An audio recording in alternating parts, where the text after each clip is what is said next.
ही नारद जी के रूप परिवर्तन के उत्तम भेद को जानते थे।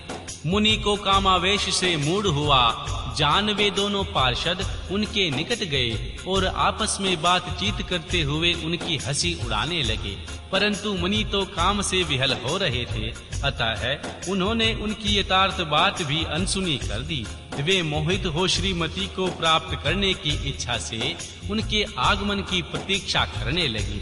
इसी बीच में वह सुंदरी कन्या स्त्रियों से घिरी हुई और अंत में पुर से वहां आ गई। उन्होंने अपने हाथ में सोने की एक सुंदर माला ले रखी थी। वह शुभाशुभ लक्षणा राजकुमारी स्वयंवर के मध्य भाग में लक्ष्मी के समान खड़ी हुई अपूर्व शोभा पा रही थी। उत्तम व्रत का पालन करने वाली वह भूप कन्या माला हाथ में लेकर अपने मन के अनुरूप वर का अन्वेषण करती हुई भरी सभा में भ्रमण करने लगी। नारद मुनि का भगवान विष्णु के समान शरीर और वानर जैसा मुंह देखकर वह कुपित हो गई और उनकी ओर से दृष्टि हटाकर प्रसन्न मन से दूसरी ओर चली गई। स्वयंवर सभा में मनोवांछित वर को न देखकर वह भयभीत हो गई। राजकुमारी उस सभा के भीतर चुपचाप खड़ी रह गई। उसने किसी के गले में जयमाला नहीं डाली। इतने में ही राजा के समान वेशभूषा धारण किए भगवान विष्णु वहां आ पहुंचे। किन्हीं दूसरे लोगों ने उनको वहां नहीं देखा, केवल उस कन्या की ही दृष्टि उन पर पड़ी। भगवान को देखते ही उन परम सुंदरी राजकुमारी का मुख प्रसन्नता से खिल उठा। उन्होंने तत्काल ही उनके कंठ में वह माला पहना दी। राजा का रूप धारण करने वाले भगवान विष्णु उस राजकुमारी को साथ लेकर तुरंत अदृश्य हो गए और अपने धाम में जा पहुँचे। इधर सब राजकुमार श्रीमती की ओर से निराश हो गए। नारद मुनि तो काम वेदना से आतुर हो रहे थे, इसीलिए वे अत्यंत विहल हो उठे। तब वे दोनों विप्र रूपधारी ज्ञान विशारद रुद्रगण काम विहल नारद जी से उसी क्षण बोले। रुद्रगणों ने कहा, हे नारद, हे मुने, तुम व्यर्थ ही काम से मोहित हो रहे हो और सौंदर्य के बल से राजकुमारी को पाना चाहते हो। अपना वानर के समान घृणित मुंह तो देख लो। महर्षि सूत जी बोले, महर्षियों, उन रुद्रगणों का यह वचन सुनकर नारद जी को बड़ा विस्मय हुआ। वे शिव की माया से मोहित थे। उन्होंने दर्पण में अपना मुंह देखा। वानर के समान अपना मुंह देख के तुरंत ही क्रोध से जल उठे और माया से मोहित होने के कारण उन दोनों शिव गणों को वहां शाप देते हुए बोले, अरे तुम दोनों ने मुझ ब्राह्मण का उपहास किया है, अतः तुम ब्राह्मण के वीर्य से उत्पन्न राक्षस हो जाओ। ब्राह्मण की संतान होने पर भी तुम्हारे आकार राक्षस के समान ही होंगे। इस प्रकार अपने लिए शाप सुनकर वे दोनों शिरोमणि शिवगण मुनि को मोहित जानकर कुछ नहीं बोले। ब्राह्मणों ने वे सदा सब घटनाओं में भगवान शिव की इच्छा ही मानते थे, अतः उदासीन भाव से अपने स्थान को चले गए और भगवान शिव की स्तुति करने लगे। ओम नमः शिवाय।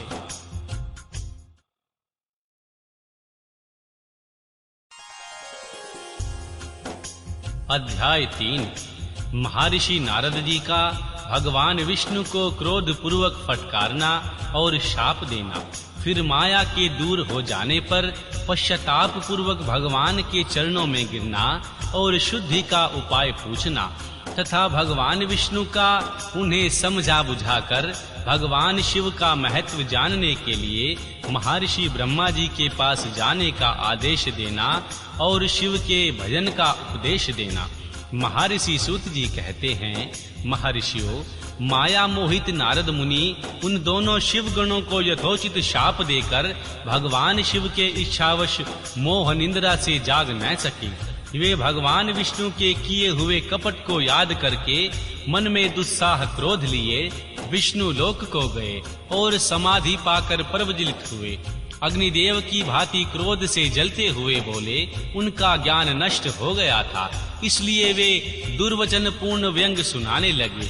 महर्षि नारद जी ने कहा, रे तुम बड़े दुष्ट हो, कपटी हो और समस्त विश्व को मोह में डाले रहते हो। तुम दूसरों का उत्साह या उत्कर्ष तुमसे नहीं सहा जाता। तुम मायावी हो, तुम्हारा अंतकरण मलिन है पूर्व काल में तुमने ही मोहिनी रूप धारण करके कपट किया था। असुरों को वर्णुई मदरा पिलाई, उन्हें अमृत नहीं पीने दिया। छल कपट में ही अनुराग रखने वाले हरे, यदि हरेश्वर रुद्र दया करके विष ना पी लेते तो तुम्हारी सारी माया उसी दिन समाप्त हो जाती। विष्णुदेव, कपटपूर्ण चाल तुम्हें अधिक प्रिय है। तुम्हारा स्वभाव अच्छा नहीं है, तो भी भगवान शंकर ने तुम्हें स्वतंत्र बना दिया है। तुम्हारी इस चाल ढाल को समझकर अब वे भगवान शिव ही पश्चाताप कर रहे होंगे। भगवान वीणा वाणी वेद की प्रमाणिकता स्थापित करने वाले महादेव ने जो ब्राह्मण को सर्वेश्वर बताया है, हरे इस बात को जानकर आज मैं बलपूर्वक तुम्हें सीख दूंगा, जिससे तुम फिर कभी ऐसा कार्य नहीं करोगे। अब तक तुम्हें किसी शक्तिशाली या तेजस्वी पुरुष से पाला नहीं पड़ा है, इसीलिए आज तक तुम निडर बने हुए हो।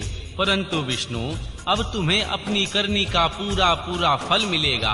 भगवान विष्णु से ऐसा कहकर माया मोहित नारद मुनि अपने ब्रह्म तेज का प्रदर्शन करते हुए क्रोध से खिन्न हो उठे और शाप देते हुए बोले, विष्णु, तुमने स्त्री के लिए मुझे व्याकुल किया है। तुम इसी तरह सबको मोह में डालते रहते हो। यह कपटपूर्ण कार्य करते हुए तुमने जिस स्वरूप से मुझे संयुक्त किया था, उसी स्वरूप में तुम मनुष्य हो जाओ और स्त्री के वियोग का दुख भोगो। तुमने जिन वानरों के समान मेरा मुंह बनाया था, वे ही उस समय तुम्हारे सहायक होंगे। तुम दूसरों को स्त्री विरह का दुख देने वाले हो, अतः स्वयं भी तुम्हें स्त्री के वियोग का दुख प्राप्त होगा। अज्ञान से मोहित मनुष्यों के समान तुम्हारी स्थिति हो जाएगी।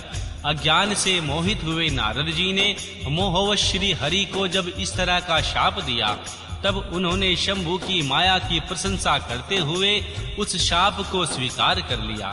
तदनंतर महालीला करने वाले शंभु ने अपनी उस विश्व मोहिनी माया को, जिसके कारण ज्ञानी नारद मुनि भी मोहित हो गए थे, खींच लिया। उस समय के तिरोहित होते ही नारद जी पूर्ववत शुद्ध बुद्धि से युक्त हो गए। उन्होंने पूर्ववत ज्ञान प्राप्त हो गया। उनकी सारी व्याकुलता जाती रही। इससे उनके मन में बड़ा विस्मय हुआ। वे अधिकाधिक पश्चाताप करते हुए बारंबार अपनी निंदा करने लगे। उस समय उन्होंने ज्ञानी को भी मोह में डालने वाली भगवान शंभु की माया की सराहना की।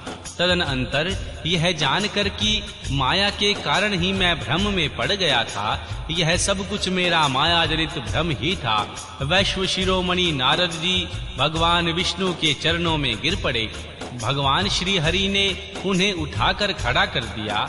उस समय अपनी दुर्बुद्धि नष्ट हो जाने के कारण वे यो बोले, नाथ, माया से मोहित होने के कारण मेरी बुद्धि बिगड़ गई थी, इसलिए मैंने आपके प्रति बहुत दुर्वचन कहे हैं।